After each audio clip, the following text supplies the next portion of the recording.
Muy buenas, queridos amigos, bienvenidos a un nuevo vídeo en mi canal Invierte con Ventaja. Vamos a hacer un repaso breve de las recientes señales técnicas relevantes que nos han lanzado determinados gráficos, algunas cosas que veo interesantes para plantear algunos cambios que pueda haber respecto al escenario que he comentado en los vídeos anteriores, pero sobre todo al final lo que vamos a mirar es los cierres mensuales de los principales activos mundiales para ver cómo están los grandes indicadores de momentum, es decir, los grandes indicadores de tendencias de largo plazo y ver si hay algo que ha cambiado o que podría estar cambiando. Y en concreto vamos a repasar la media móvil de 10 meses y el rate of change, es decir, la tasa de cambio de 12 meses como indicadores clave del momentum y todo eso en los principales activos mundiales. Aquí tenemos el gráfico del Bitcoin, vamos a empezar por ello porque me parece especialmente interesante. Para mis amigos que siguen el BTC, que sé que hay gente que está metida y aunque yo, vamos, mi opinión es que es una burbuja o es algo que no terminará bien, pero eso, el problema es saber cuándo terminará, si es que termina mal, cuándo termina mal, porque hace falta lo que se llama un detonante y ese detonante de momento pues no lo tenemos. Y al contrario, tenemos incluso motivos para generar incertidumbre, entonces, bueno, pues al final podría terminar cuajando, ¿no? Que un activo de este tipo pueda valer tanto, bueno, pues es algo relativamente discutible, pero ya tenemos aquí técnicamente, por lo menos, algunos elementos para pensar que esa dinámica bajista en la que estábamos anteriormente podría estar cambiando, ¿no? Tenemos un primer suelo, tenemos un segundo suelo, que sería, por lo tanto, una figura técnica clásica de doble suelo. Ambos los tenemos con picos de volumen y en concreto esa vela, la última vela que hemos tenido en esta sesión del 24 de febrero, es una vela con volumen y después se produce la confirmación en esta vela blanca grande, que también tiene un volumen, y digamos, no extraordinario, pero fuerte, y estamos ahora mismo en zona de resistencia. No por estar en zona de resistencia es zona de venta, es decir, a menudo las resistencias lo que te está transmitiendo el gráfico es que tiene fuerza para romperlas, ¿no?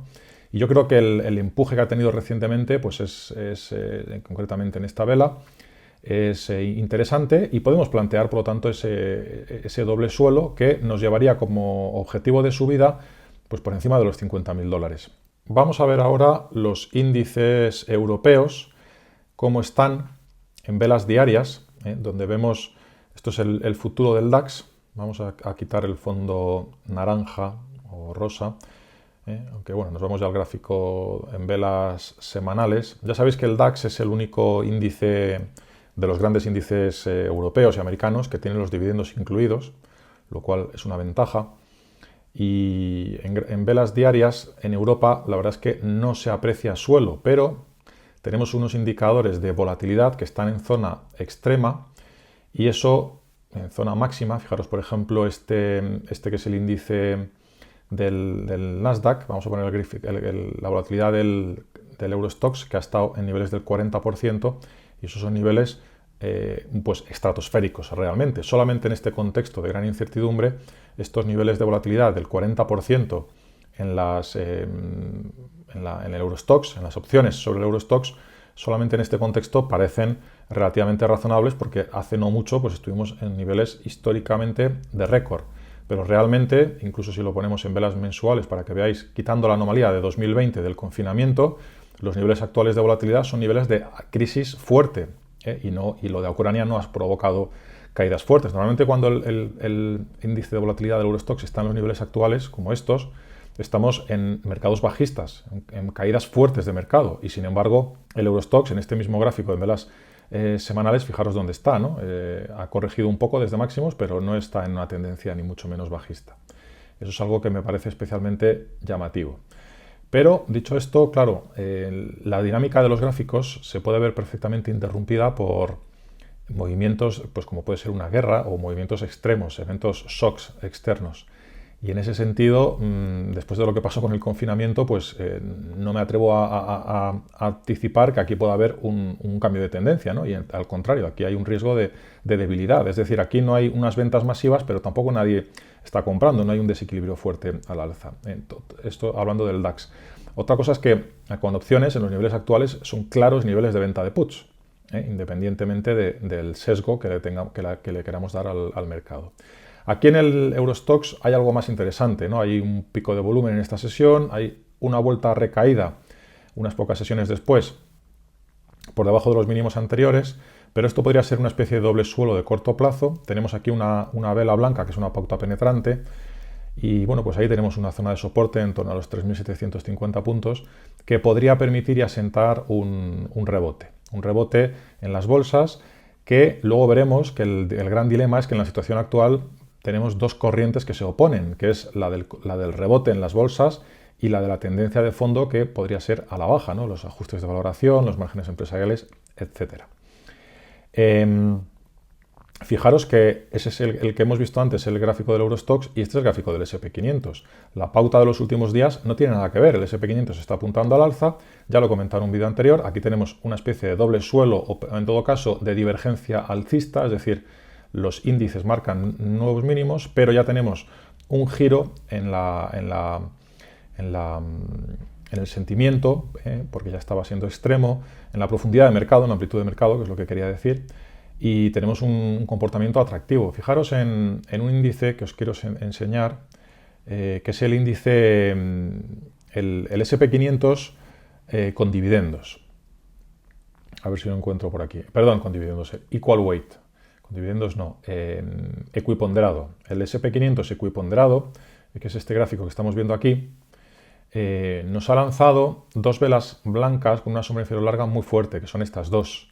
Es un movimiento potente, desde mínimos hasta máximos, es una especie de vuelta en V que tenemos aquí. Y este es el índice S&P 500 en el que ponderan igual todas las empresas, es una forma de dar amplitud.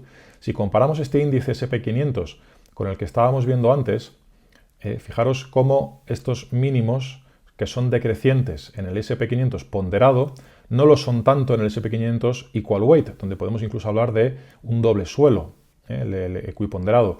Y el rebote que hemos tenido posterior está en niveles que en términos relativos estaría casi prácticamente por aquí, si no fuera por la equiponderación. Es decir, en este momento son los valores fuertes los que están de alguna manera penalizando el movimiento, ¿no? Es decir, de alguna manera lo que nos transmite este índice equal weight, y esto es una forma de hacer amplitud de mercado, profundidad de mercado, es decir, ver más allá de lo que nos está transmitiendo el gráfico de precios, que es un aspecto muy importante del análisis técnico.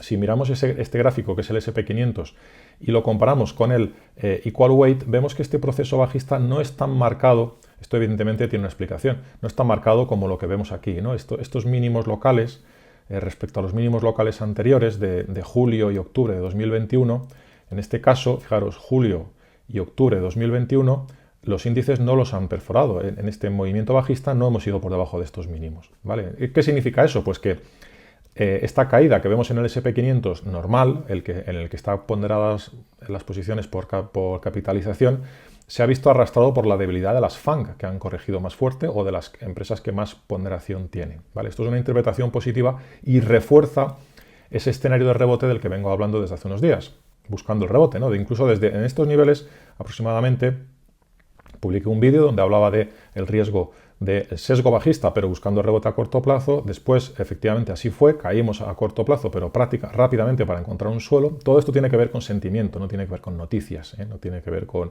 Es una cuestión de sentimiento y de análisis técnico.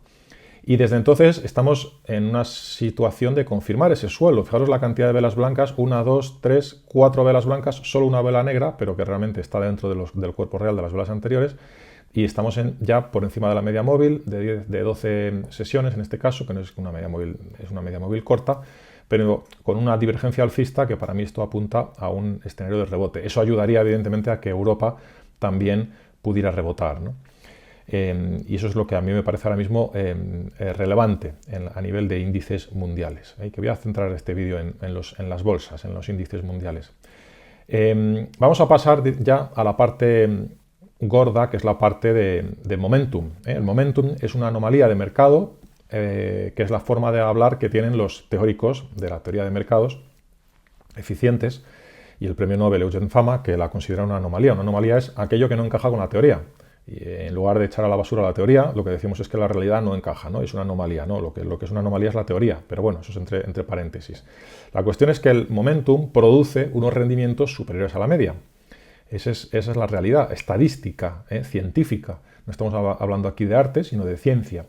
Y el momentum, uno de los indicadores, el indicador más claro, más clave de largo plazo, son las medias móviles y el rate of change, la tasa de cambio de largo plazo. ¿Qué significa eso? Que utilizamos un indicador que es esta media móvil, que yo tengo puesta como media móvil de 10 meses, en este caso, estamos hablando del gráfico en velas mensuales, ¿vale?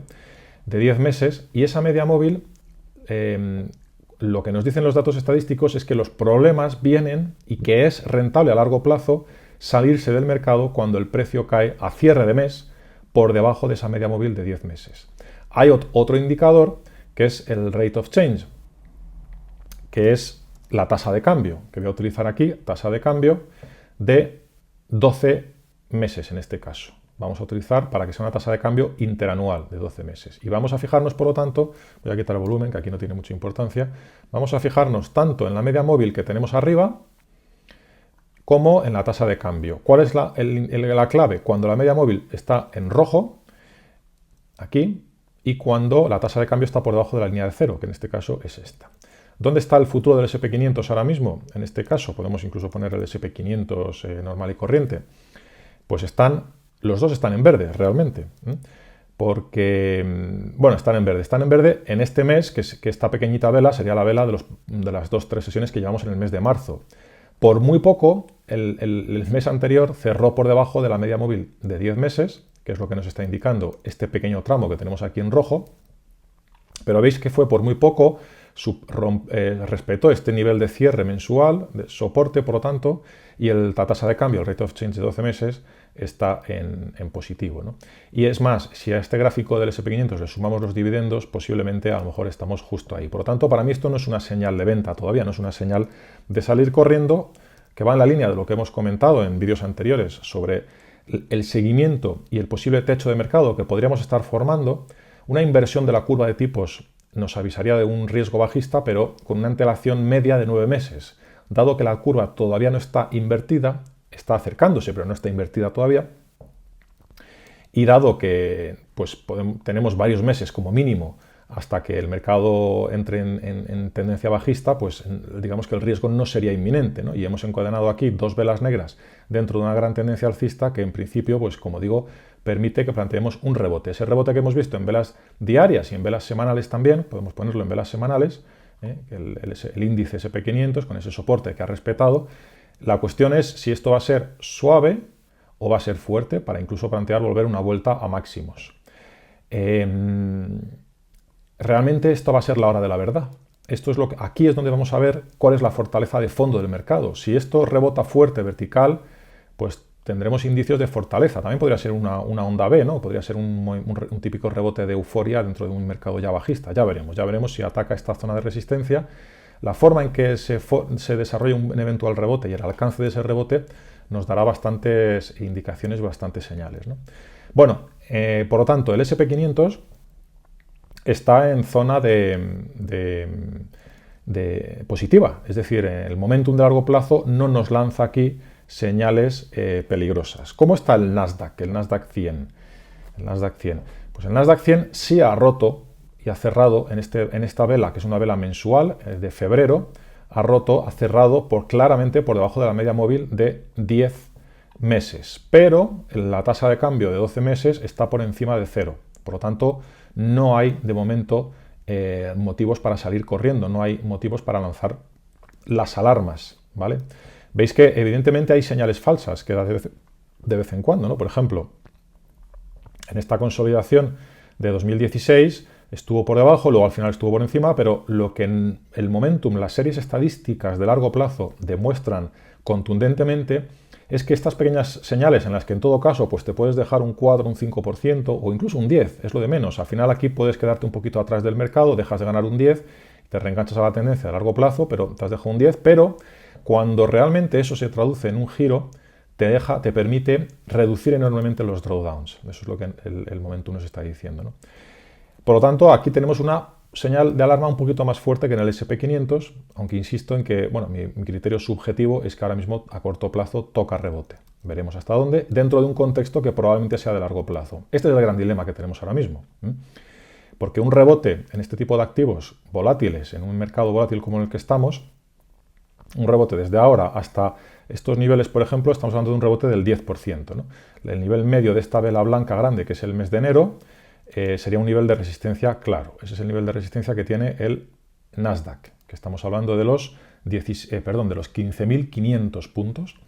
Y con ese nivel de resistencia en mente, pues es un potencial rebote del 10%, a mucha gente le dolerá, porque pensará a lo mejor que ha dejado de ganar ese 10% si no estaba suficientemente invertido, etcétera, ¿no? Bueno, ya veremos. El caso es que, bueno, pues tenemos ahí un principio, una primera señal a tener en cuenta. Me llama la atención, bueno, por cierto, me falta la señal del Russell 2000, que no os he comentado anteriormente, que es el, como decía, a ver, vamos a ver si puedo, aquí, así, del Russell 2000, vamos a mirar aquí,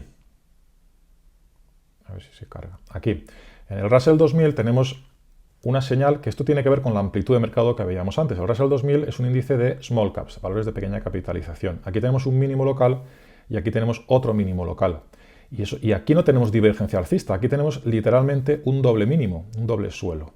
Con su conclusión, efectivamente, el fondo de mercado, la profundidad de mercado, nos está lanzando señales de giro, de suelo, porque nos está diciendo que el doble mínimo que hemos tenido en el SP500 y en el Nasdaq, donde este mínimo está por debajo de este mínimo, es cuestión de unos pocos valores, que son los de gran capitalización. Pero el grueso del mercado, el conjunto del mercado, no está en una situación de tanta debilidad como hemos visto. Y ahí pues, se refuerza la posibilidad de tener un escenario alcista. ¿Qué ocurre? Pues lo que ocurre es que a largo plazo, si cogemos el gráfico en velas mensuales, que es lo que estábamos viendo en el gráfico anterior, pues hay soportes que han roto, podríamos tener un rebote hacia estos niveles, incluso un poquito más, pero globalmente, si lo que está en juego es un cambio de ciclo, un cambio de tendencia, pues esto podría ir a más posteriormente, ¿no? Más adelante. Aquí no tengo dibujadas las medias móviles. Y eso es lo que realmente está en juego. Tenemos que jugar con ese dilema de a corto plazo rebote, pero a medio o largo plazo factores bajistas que permanecen. Y hay otra cuestión que me parece también relevante, y es que el Eurostoxx y en Europa los índices, el futuro del DAX, por ejemplo, en esta vela negra, que es la vela de febrero, debido a que anteriormente la subida fue menos contundente, sí que además de haber roto un soporte de corto plazo, que es este, también está ya por debajo de la media móvil de 10 meses, que es esta, y el rate of change, bueno, el rate of change de febrero estaría aquí, no ha cerrado la tasa de cambio interanual de 12 meses, estaría aquí. Esta lectura que tenemos aquí sería si el mes de actual, que es el de marzo, que es esta vela negra que tenemos, cerrara en estos niveles. Si el mes de marzo cerrara en estos niveles, la tasa de cambio estaría en negativo, pero la anterior no, por poco, pero todavía no. Y en el caso del Eurostoxx europeo ocurre algo parecido. También el mes pasado cerró por debajo de la media móvil de 10 meses y la tasa de cambio no está en negativo porque cerró en estos niveles. La tasa de cambio de 12 meses interanual, ¿no? Y como veis en el Eurostoxx, por ejemplo, pues esto es una zona de soporte y también en el DAX, de una forma similar. Por lo tanto, también aquí, aunque estamos en una situación potencialmente de riesgo, lo normal sería que tuviéramos un pequeño rebote, al menos un pequeño rebote, y ahí veremos cómo van las cosas, ¿no? Bueno, eso era lo que quería comentar respecto a los cierres mensuales. Quiero destacar también, y me vuelvo a un horizonte un poco inferior, vamos a coger el gráfico en velas semanales, la figura del oro y de la plata. Voy a ponerlo en velas, esta es la plata, que quiero comentar una señal técnica irrelevante, que es después de esta vela negra con una sombra superior larga, que podría haber supuesto un cambio de tendencia y en esta zona de doble suelo, hemos tenido 2 sesiones consecutivas donde el precio aguantó bien y otra tercera sesión, que es esta vela del 1 de marzo, que rompe y que vuelve a meterse a máximos y ahora mismo está ahí consolidando en la zona de máximos intradía que tuvo en esta sesión, en esta vela grande, por encima de los máximos anteriores del mes de noviembre del año pasado, de 2015. ¿Todo esto qué significa? Todo esto es una lectura para mí de fortaleza que implica expectativas de continuación alcista. Expectativas de continuación alcista. Yo creo que eso es lo más relevante en la plata. Fijaros que, voy a reducir esto, fijaros que bueno, se ha roto una directriz bajista, que sería esta, una especie de banderín que podríamos considerar, y aunque realmente seguimos dentro del rango lateral de los últimos años, a largo plazo aquí la expectativa, y en la medida en que la inflación también se vaya reforzando la expectativa es también alcista, de continuación alcista. También ocurre algo parecido con el oro, en el gráfico de velas semanales. Incluso en el gráfico de velas semanales tuvimos la semana pasada una sombra superior larga y en esta vela semanal de momento está volviendo a máximos, ¿no? Y ocurre algo parecido, quizá con menos fuerza, pero también es estas dos velas blancas que tenemos aquí, no sé por qué me hace esto, estas dos velas blancas que tenemos aquí, en las sesiones del 28 de febrero y el 1 de marzo, son velas de reanudación alcista después de unas dudas, y es una pauta para mí de fortaleza también, ¿no? Entonces, bueno, ahí habría que, siempre desde una óptica y una perspectiva de largo plazo, plantear una continuación alcista. Una continuación alcista dentro de este sector, que se puede englobar dentro de las materias primas, aunque el oro a veces es más considerado una divisa, pero también materias primas. La plata sí, que sería más una materia prima, y en ese sentido estaría, este es el gráfico de la plata, más conectada con el cobre, que es otro activo del que vengo hablando desde hace tiempo, de la expectativa de continuación alcista, que al final se está materializando. Al final el timing es lo más complicado. Lo importante es darle margen a los rangos de volatilidad después de este arranque que tuvimos, por ejemplo, en esta semana, arranque desde aquí hasta aquí, y luego hemos estado durante semanas, meses en ese rango, y ahora mismo estamos volviendo a ese rango. Esta semana, que fue la semana del 11 de octubre de 2021, si os fijáis, como digo, vamos a ponerlo en zoom, estamos hablando del cobre, lleva todos esos meses dentro de ese rango lateral de fluctuación, con amagos y sustos en esa dirección, que se van incluso a niveles de soporte más amplios, y ahora lo que está haciendo es volver al alza, después también de bastante ruido, ¿no? Fijaros aquí las velas negras que ha tenido, el ruido, los amagos bajistas en zona de soportes, sombras inferiores largas que anticipaban la ruptura, pero esa ruptura al final falló, y ahora otra vez una que tiene pinta de ser la buena esta vez, ¿no? Porque son tres velas negras, tres cuervos, tres soldados blancos, me parece que es la terminología que se utiliza en la teoría de velas japonesas. Candlesticks, que realmente el nombre es lo de menos, en mi curso de análisis técnico explico los nombres, pero también digo que es lo de menos. Lo importante es el concepto, y el concepto es que tres velas grandes en términos relativos al tamaño anterior, de este tamaño, que rompen resistencia, que rompen máximo local anterior y rompen y atacan resistencia, son velas de ruptura. Todavía estaría por confirmar, pero estamos en proceso de una ruptura importante de medio plazo, con consecuencias alcistas potentes a medio o largo plazo, ¿no? Que es un poco lo más relevante en esta figura, ¿vale? Bueno, pues nada más. Hemos hablado del oro, la plata, el petróleo no, el cobre. Y en otro vídeo más adelante volveré a hablar del tema en este fin de semana, el próximo fin de semana, de los tipos de interés que también han tenido bandazos importantes, la renta fija, los bonos, los ETFs de renta fija, como que conectaremos, y repasaremos también las bolsas con lo que se haya producido de aquí a entonces. Muchas gracias por vuestra atención y nos vemos pronto en un próximo vídeo.